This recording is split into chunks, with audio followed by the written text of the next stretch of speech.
Welcome to my YouTube channel. हम RC mission classes की तरफ से सूरज राठौर और आज आपके लिए लाए हैं 3D वेक्टर। हमने रेगुलरली पढ़ लिया है, कम्प्लीटली ख़त्म हो चुका है, तो अब 3D स्टार्ट करते हैं आज से। और हमने कुछ सोचा है कि यूपी बोर्ड के एग्ज़ाम बहुत नज़दीक आ गए हैं, तो हम सोच रहे हैं कि 10 क्वेश्चन फिजिक्स के और 10 क्वेश्चन मैथ के रेगुलरली प्रैक्टिस के लिए जाएंगे, जो आपको 12th के एग्ज़ाम में बहुत ही ज़्यादा इम्पॉर्टेंट रहेंगे। ज़्यादा से ज़्यादा गेस पेपर, लगभग मान लो कि गेस ही पेपर, मैं गारंटी लेता हूँ कि 80% वहीं से पेपर तुम्हारा फंसेगा। तो आज हम 3D करते हैं और कल से रेगुलरली 10 क्वेश्चन मैथ के, 10 क्वेश्चन फिजिक्स के यूपी बोर्ड को तैयारी के लिए करवाए जाएंगे यहाँ पे। देखिए 3D कहने तो बहुत आसान है, लेकिन थोड़ा बस बिल्कुल इसमें क्या है, ज़रा सा पॉइंट है बस 3D में। जैसे 2D होता है, बस उसमें एक और जेड लग जाता है। जैसे 2D की हम बात करते हैं थोड़ी देर के लिए, तो ये 2D होता है, एक्स डैश, ये वाई हुआ, ये वाई डैश हुआ। तो अभी तो ये क्या है, 2D, ठीक। अब ये क्या लग गया है, ये जेड होता है, क्या होता है, ये जेड, ये 3D बन जाता है। बस इसको अलग से लगा लेते हैं, तो ये जेड हो गया तुम्हारा, ये तुम्हारा जेड डैश हो गया, ठीक। बस ये हो जाता है। जैसे हम थोड़ी देर के लिए अगर बात करें, ये बोर्ड क्या है, अभी 2D है, ये इधर क्या है, 2D है। अगर हम इसकी बात करते हैं, ठीक, तो ये क्या है, 3D है। अभी लॉजिक बताता हूँ कि कैसे तुम्हें पहचानना है कौन सा 2D कौन सा 3D। आप एक मिनट में, सेकंड में पहचान जाएंगे ये 2D है कि ये 3D है। तो ये क्या है, 3D है, हम क्या है, 3D है। मतलब लॉजिक ये है कि कोई भी चीज़ अगर स्पेस में होती है तो वो 3D होती है, और अगर कोई भी चीज़ प्लेन में होती है तो वो हमेशा 2D होती है।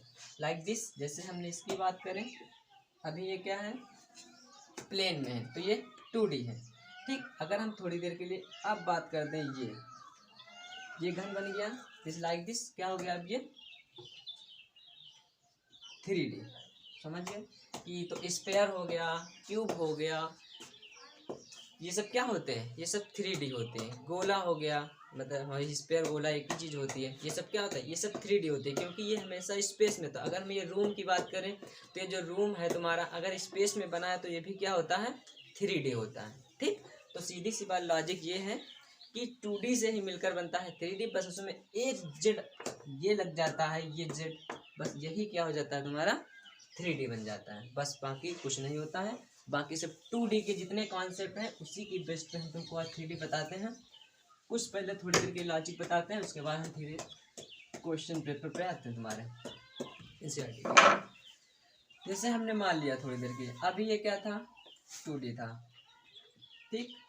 जैसे ही हमने इसको घन के रूप में परिवर्तित कर दिया, ये क्या बन गया तुम्हारा, 3D बन गया। बस लाइक दिस, ये जेड हो गया, ये तुम्हारा एक्स हो गया, ये तुम्हारा क्या हो गया, किसी को भी कुछ मान सकते हो, ये तुम्हारा जेड हो गया। ओरिजिन मान लो, जैसे मान लो ये पी बिंदु है जिसके निर्देशन एक्स कामा वाई कामा जेड है, ठीक। ओरिजिन हमने मान लिया, तो कोई दिक्कत नहीं है। बस हमने बोल चुके हैं कि जो जेड होता है बस वही लग जाए, समझ लो वो क्या बन गया, 3D, 3 डायमेंशनल हो गया तुम्हारा, ठीक। देखिए थोड़ा और मैं कुछ बताता हूँ, उसके बाद सीधा क्वेश्चन पे आते हैं। जैसे हमने कहा डिस्टेंस का फॉर्मूला क्या था 2D का। जैसे हमने मान लिया ये ए, यहाँ के कोऑर्डिनेट एक्स वाई जेड, यहाँ के कोऑर्डिनेट एक्स 2 वाई 2 जेड 2, ये x1 मान लीजिए, x1 y 1, ठीक। तो अब ए बी का अगर डिस्टेंसिंग फार्मूला की बात करेंगे तो ये क्या हो जाएगा, x2 माइनस x1 का whole square plus y2 minus y1 का whole square plus z2 minus z1 का होल स्क्वायर हो जाता है। देखो हम बोल रहे हैं ना कि सिर्फ एक जेड लग जाता है, क्या लग जाता है, Z2 ऐड हो जाता है। डिस्टेंसिंग का फॉर्मूला आपने पढ़ा है, कोऑर्डिनेट इतना था 2 पॉइंट के लिए, लेकिन यहाँ पे जेड जैसे जुड़ा तो ये 3 उसमें और ऐड हो। ये पूरा रूट है, हम पूरा नहीं हाफ रूट लगाते हैं, इतना समझ जाना, पूरा है ये, ठीक। तो बस ये हो जाता है तुम्हारा, बाकी कुछ नहीं। इसको याद रखना, इसी से ज़्यादा क्वेश्चन अभी तक हम बनवाते थे। जैसे ये मान लिया, अब जैसे हमने एक और चीज़ मान लिया, जैसे हमने कहा दी लाइक दिस,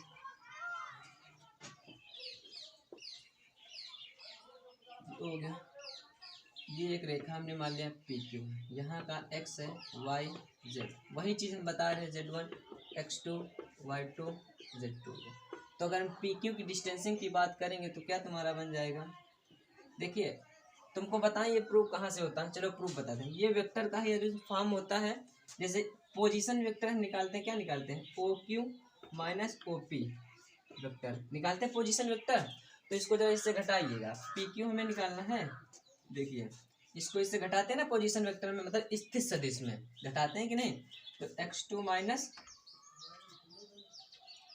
x1 का i cap plus y2 minus y1 j cap plus z2 minus z1 का के कैप। अब इसका जरा आप मॉड लीजिए एक बार, क्या लेना, पी क्यू का हमने मॉड ले लिया, रूट ऑफ लगा लेते हैं, चलो पूरा क्या हो जाएगा, x2 माइनस x1 का whole square plus y2 minus y1 का whole square plus z2 minus z1 का होल स्क्वायर। तुम्हारा फॉर्मूला आ गया। अगर हम थोड़ी देर के मान के ओरिजिन से एक बिंदु यहाँ पे P है, यहाँ का कोऑर्डिनेट तुम्हारा x y z है, तो OP की दूरी कितनी होगी, OP की तो कुछ नहीं है, OP की क्या करना है तुम्हें, रूट लगाना है x square plus Y square plus आप जेड स्क्वायर हो जाएगा, ठीक। कुछ नहीं, कोऑर्डिनेट जीरो घटाओगे तो जीरो है ना कोऑर्डिनेट, इसके यहाँ पे क्या होता है, जीरो कामा जीरो होता है, ठीक। तो इसलिए क्या आता है, X square plus Y square plus Z square, तो ठीक।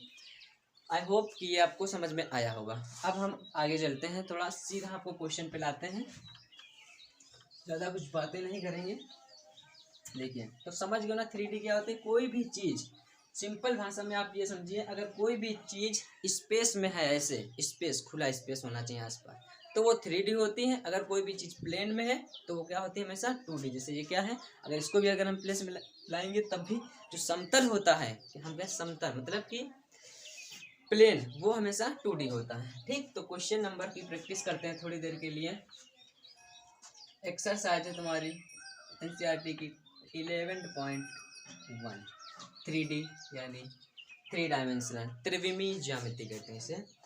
तो देखो इसमें करना क्या है, तुमसे कहेगा संरेख बताओ, ठीक। ये पूछ देगा कि कौन सा त्रिभुज है, समकोण है, कैसा भी है, और संरेख पूछेगा, यही सब बातें इसमें तुमसे पूछने वाला, दिक् अनुपात। अच्छा थोड़ी देर के तुमको बताते हैं, देखिए इसमें एक कुछ चीज़ें और बताते हैं जिससे क्वेश्चन हेल्प होगा। जैसे मान लिया कि एक पॉइंट देगा x1 y1 z1, ये हमने मान लिया, जैसे b मान लेते हैं थोड़ी देर के लिए, x2 y2 z2। कैसे, ये पॉइंट देगा तुमसे, क्या कहेगा, ये पॉइंट देगा, और तुमसे कहेगा कि दिक् अनुपात निकालिए। देखो एक चीज बताते हैं, दिक् अनुपात होते हैं और दिक् कोसाइन होते हैं। किसी रेखा के दिक् अनुपात जो होते हैं वो स्मॉल a से लिखोगे, b लिखोगे, c लिखोगे। दिक् अनुपात ABC होते हैं। दिक् कोसाइन L M N होता है। L बराबर कॉस अल्फा होता है, M बराबर कॉस बीटा होता है, N बराबर कॉस गामा होता है। एक फॉर्मूला तुमको याद रखना, L square plus M square plus N square बराबर 1, बस इतने फॉर्मूले। तो दिक् अनुपात ABC होते हैं और दिक् कोसाइन L M N होते हैं। N बराबर कॉस अल्फा, M बराबर कॉस बीटा, इसका ये वाला याद करना है। बस देखो क्वेश्चन कितना सिंपली लगाते हैं, एकदम एक ही लाइन में, समझ है। मान ले कोई रेखा हो गई, बिंदु हो गए, उनके दिक् अनुपात ये होते हैं, दिक् कोसाइन L M N होते हैं। तो जरा देखिएगा थोड़ी और, तो जो दिक् अनुपात सबसे पहले निकालोगे तो घट के निकालेंगे। कैसे निकालेंगे, घट के, जैसे हमने बात की वही पोजीशन A बराबर x2 माइनस x1, B निकालिए, y2 माइनस y1, C निकालिए, z2 माइनस z1। ये तुम्हारा दिक् अनुपात हो गया। अब अगर हम बात करते हैं दिक् कोसाइन की, L कैसे निकालते हैं, देखिए L का फॉर्मूला होता है ये a बटे root of a square plus B square plus of C square. M निकालेंगे जब तो b बटे नीचे सेम रहेगा a square plus B square plus of C square. अगर हम n की बात करेंगे तो c बटे root of a square plus B square plus of C square. ये फार्मूला निकालेंगे। सबसे पहले मतलब यहाँ से हमने ये सीखा है कि दिक् अनुपात हमको जरूरी है। अगर दिक् अनुपात आ गया तो दिक् कोसाइन आ गया, ठीक। समझ गए कि नहीं समझ गए, तो दिक् अनुपात को निकालना बहुत जरूरी होगा। तो दिक् अनुपात कैसे निकालो, पॉइंट दिए होंगे उनको घटा के। अब देखिए हम आते हैं सीधे क्वेश्चन पे आपके।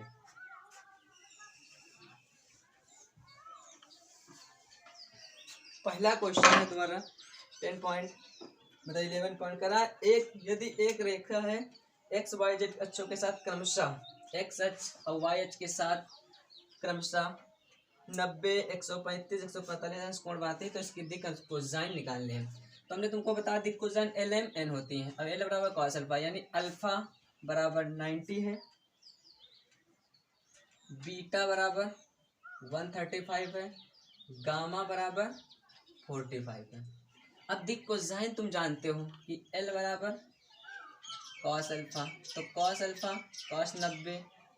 कॉस 90 जीरो आ गया, तो एक तो जीरो आ गया। एम बराबर निकालिए कॉस बीटा यानी कॉस 135 डिग्री। इसको तोड़ेंगे आप, 90 प्लस 45 बराबर माइनस साइन 45, तो ये क्या आ गया तुम्हारा -1/√2, तो एक तो ये आ गई। एन बराबर आप निकालिए कॉस गामा है कितना 45 डिग्री, तो यानी 1/√2, तो कितने आ गए 0, -1/√2, 1/√2। Note down this question. अगर स्क्रीनशॉट लेना चाहें तो आप ले लीजिएगा। आई होप आपको समझ में आया होगा। अब हम क्वेश्चन नंबर बात करते हैं दूसरे। तो देखिए क्वेश्चन कह रहा है एक रेखा की दिक् कोसाइन ज्ञात करना है जो निर्देशांकों के साथ समान कोण बनाती हैं। तो जैसे कुछ भी है, मतलब जैसे प्रेमी हमने ले लिया, तो कोण कैसे हैं दोनों को, मतलब कोण जो है अल्फा बीटा गामा होते हैं कोण, तो ये सब क्या है सेम है, एकदम सेम, यानी कि अल्फा बराबर बीटा बराबर गामा है। ठीक समझ गए। तो यानी कि अब देखिए एल बराबर भी क्या है, या तो कॉस अल्फा ले लो तो अल्फा ही ले लेते हैं, और एम बराबर भी क्या हो जाएगा तुम्हारा कॉस अल्फा, और एन बराबर भी क्या हो जाएगा कॉस अल्फा, क्योंकि सब कोण क्या है एंगल सेम है। अभी आपको हम फॉर्मूला बता चुके हैं कि L square plus M square plus N square is equal to 1, तब उठा के इसमें पुट कर दीजिए, तो cos square alpha cos square alpha cos square alpha equal to 1, ये 3 हो जाएगा, 3 कॉस स्क्वायर अल्फा 1, 3 बटे में जाएगा, स्क्वायर इस पर रूट चढ़ाएगा, तो कॉस अल्फा बराबर प्लस माइनस 1/√3। तो सबके लिए यही है सेम है, तो क्या हो जाएगा प्लस माइनस 1/√3 प्लस माइनस 1/√3 कामा लगा लो, प्लस माइनस 1/√3, ये तुम्हारी हो जाएंगी दिक् cosine.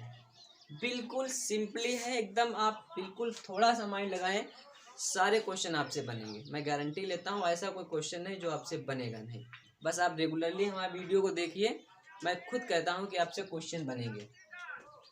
Note down this question. Question number है तुम्हारा 3। क्या कह रहा है कि एक रेखा है, उनके दिक् अनुपात दिए हैं 18, 12, 4।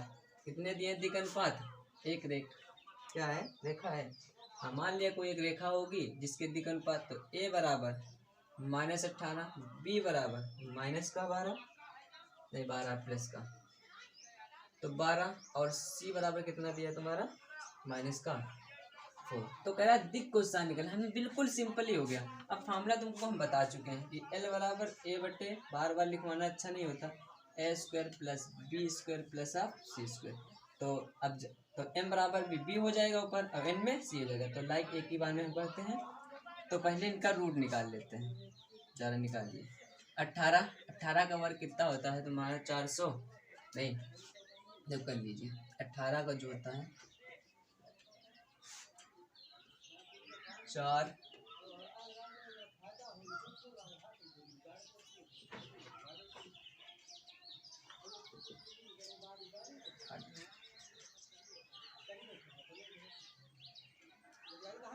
484। ठीक, तो 18 क्या होता है, 484 होता है। कर लीजिए, एक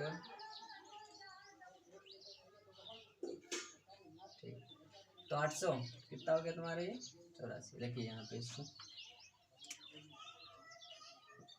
484 144 प्लस ये कितना हो गया 16।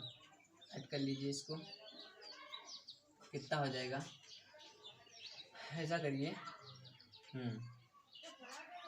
यहाँ से 4 उठाइए, इसको दे दीजिएगा तो ये कितना हो जाएगा तुम्हारा, 4 मत डाल 16 इसको दे दो, ये 500 हो जाएगा और ये तुम्हारा 500 तो ये हो जाएगा तुम्हारा 644। कितना हो जाएगा तुम्हारा ये 644।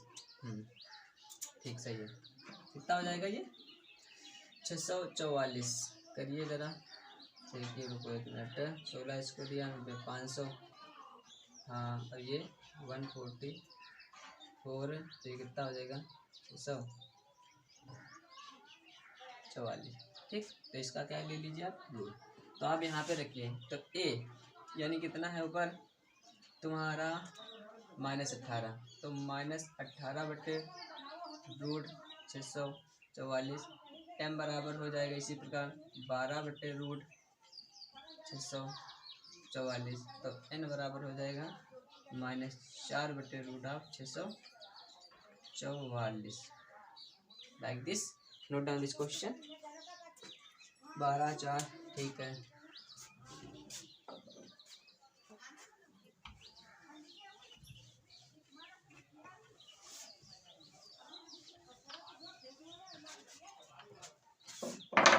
अब क्वेश्चन नंबर की हम बात करते हैं तुम्हारा 4 नंबर क्वेश्चन में क्या है, कह रहा है कि दर्शाया कि बिंदु इतने इतने समलेख हैं।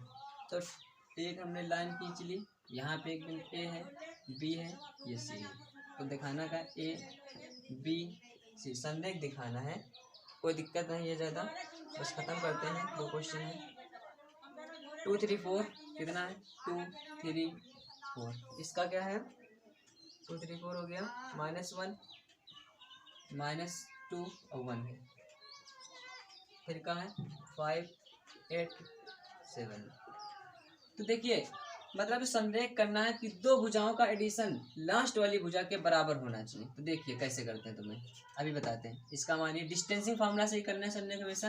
तो पहले ए बी निकालिए, रूट लगाओ सीधे, इसको इससे घटाया 3 हो गया, 3 का 9, इसको इससे घटाया 5 हुआ 25, इसको इससे घटाया 3 बचा 9, ऐड किया कितना हो गया, दोनों 18 43। आप एक बार BC निकालिए, रूट लगाओ अपनी तरफ से, BC निकालिए, इसको इससे घटाया कितना बचे तुम्हारे पास 36, 6 हो गया ना। इसको इससे घटाया 10 हो गया, 10 का 100 प्लस इसको इससे घटाया 36 यानी कि 1 कितना हो गया 172। ठीक, इसको जब निकालेंगे तो 2√43 निकलेगा। ठीक, BC निकालिए, मैं CA निकालना, क्या निकालना है CA, रूट लगाया, इसको इससे घटाया 3 यानी 9, स्क्वायर करते हैं। ठीक है, स्क्वायर कर रहे हैं हम, यहाँ से घटाया 25, इसको इससे घटाइए कितना बचा 3 9, ऐड कीजिए आप इसको, कितना हो जाएगा 43।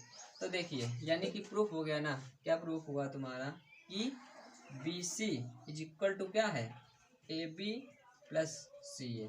ठीक, यानी ये 2 रूट है, इसका जोड़ो, तो जब ये आ जाए कंडीशन में तो 2 को जोड़ के तीसरा को बराबर हो जाए तो समझ लो क्या होते हैं समलेख होते हैं। Note down this question.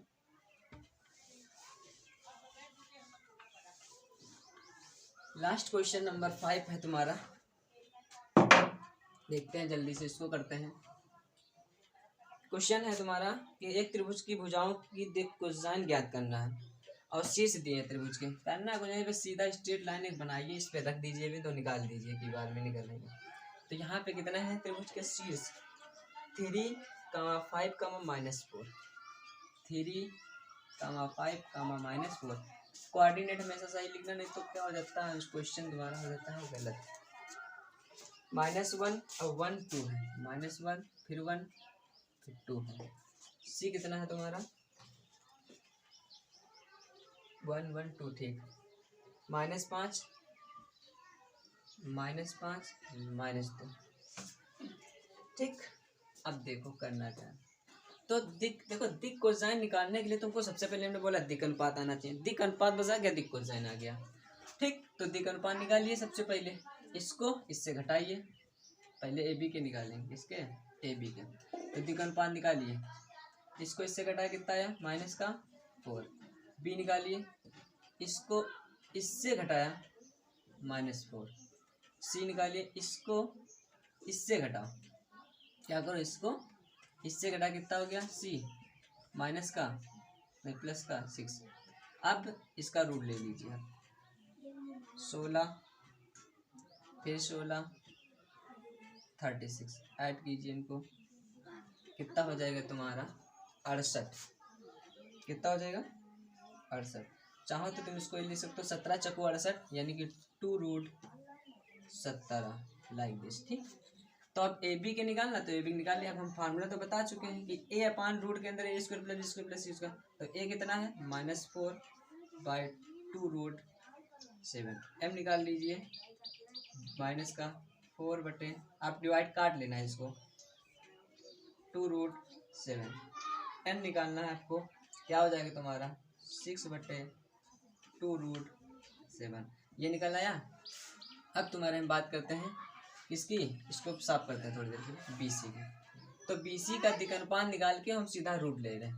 ठीक, अब BC को निकालिए, BC के लिए कितना निकलेगा, इसको इससे घटाया ये प्लस हो गया और प्लस 7 गया माइनस का 4 बचा, इसको इससे घटाया 6 हो गया 36, ये सी हो गया, ये हो गया, ये बी हो गया। अब सी, इसको इससे घटाओ फिर क्या आएगा माइनस का 4 आ गया लाइक दिस। अब इसका रूट ले लीजिए 16 36 थोड़ी होगा 6 का, अच्छा हमने वर्क भी कर दिया 36 माइनस मतलब प्लस का फिर कितना आएगा, इतना ही 68 आएगा। तो जब रूट लोगे इसका तो कितना आ गया 68, यानी क्या लिख सकते हो 2√17। ठीक, फिर अब इसके निकालना है BC, तो L बराबर भाग कर दिए तो -4/2√7, M बराबर निकालिए 6/2√7, N बराबर -4/2√7। ठीक, अब एक बार CA निकालना है तुम्हें, क्या निकालना है CA।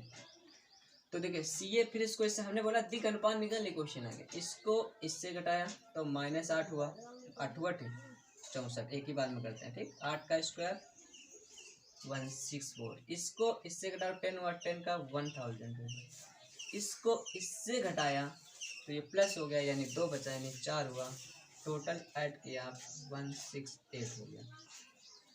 अब जब इसको आप 4 बाहर निकालेंगे तो 2 रूट निकलेगा, यहाँ से 4 से डिवाइड कीजिए 4 240 देख लीजिएगा, हाँ 4 से कुछ हो जाता है। ठीक, तो 240, तो अब CA निकालेंगे तो क्या हो जाएगा, अनुपात कितना निकला था -8, तो -8/2√42, इसका निकालिए -10 निकलेगा था तो -2√42, इसका निकालिए माइनस देखो सी कहाँ है, हाँ -2 यानी प्लस का 2, तो प्लस का 2/2√42। Thank you for watching this video. ये आपकी एक्सरसाइज हो गई है फिनिश, और हम आज लेके आएंगे आपके लिए शाम टाइम मतलब इवनिंग में आपके लिए 10 क्वेश्चन फिजिक्स के, 10 क्वेश्चन मैथ्स के, एकदम मलाई वाले जो आपको यूपी बोर्ड में फंसेंगे आपको।